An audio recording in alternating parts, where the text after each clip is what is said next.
నా పేరు సుభాష్ని. నేను అంబర్పేట నుంచి వచ్చిన. ఇసాకయ్య గారి ప్రార్థనా శక్తిని టీవీ ద్వారా చూసిన నేను అనేక కష్టాల్లో ఉన్నా.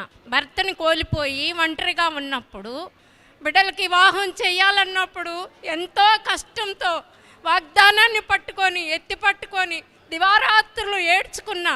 నేను నమ్ముకున్న దేవుడు ఎక్కడున్నాడు, నాకు సహాయం చేయవా యేసయ్యా అని ప్రార్థన చేసుకుంటున్నప్పుడు టీవీలో సలోమాను పల్లకి అరణ్య మార్గంలో వస్తుందని వాగ్దానం ఇచ్చాడు ఇసాకయ్య గారు. వాగ్దానాన్ని ఎత్తి పట్టుకొని, అయ్యా ఎటు నుంచి వస్తుంది, నా బిడ్డకి వివాహం ఎవరు జరిపిస్తారు, బిడ్డ చూస్తే అయ్యా మరి విగ్రహారాధన బిడ్డ కావాలంటున్నాడు, మరి నీకు విపరీతంగా నేనేం చేయలేను అని దేవుడికి మొరపెట్టుకొని, తండ్రి నాయన ఇసాకయ్య గారు ఇచ్చిన మాట ప్రకారంగా నాయన నేను సాక్ష్యం చెప్పుకోవాలి, నా బిడ్డకి వివాహం జరగాలని ప్రార్థన చేసుకున్నా. అదే సంబంధం కుదిరింది. దేవుని మీద భారం వేసి వెళ్ళినప్పుడు ఘనంగా వివాహం జరిగింది.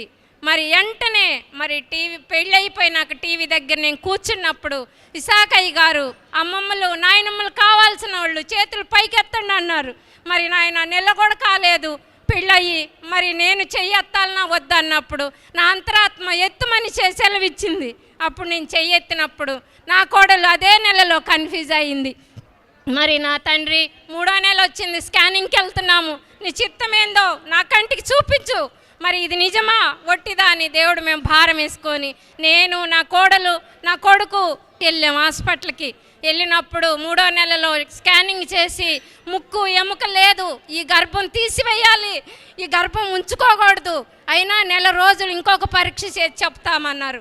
చెప్పినప్పుడు నేను దేవుడా నువ్వు మరి చెయ్యెత్తమన్నావు, ఎత్తిన నా వల్ల తప్పుంటే నన్ను క్షమించు, బిడ్డకి నాయన మంచి ఆయువు ఆరోగ్యం మంచి ముక్కుని దయచేసి బిడ్డను భూమిపైకి తీసుకురమ్మని తల్లి బిడ్డకి సులువైన కాన్పీయమని కన్నీరు కార్చి ప్రార్థన చేసుకున్నా. మళ్ళీ నెలకి రిపోర్ట్ వచ్చింది, ఏమి ఇబ్బంది లేదు అని దేవుడు నాతో మాట్లాడిన రీతిగా మంచి రిపోర్ట్ వచ్చింది.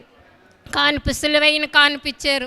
ఈ సమయాన్ని ఇచ్చినందుకు నాయనా నీకు వందనాలు. సిన్ని సాక్ష్యం యేసయ్య నామంలో నీకే సమర్పించుకుంటున్నాను తండ్రి.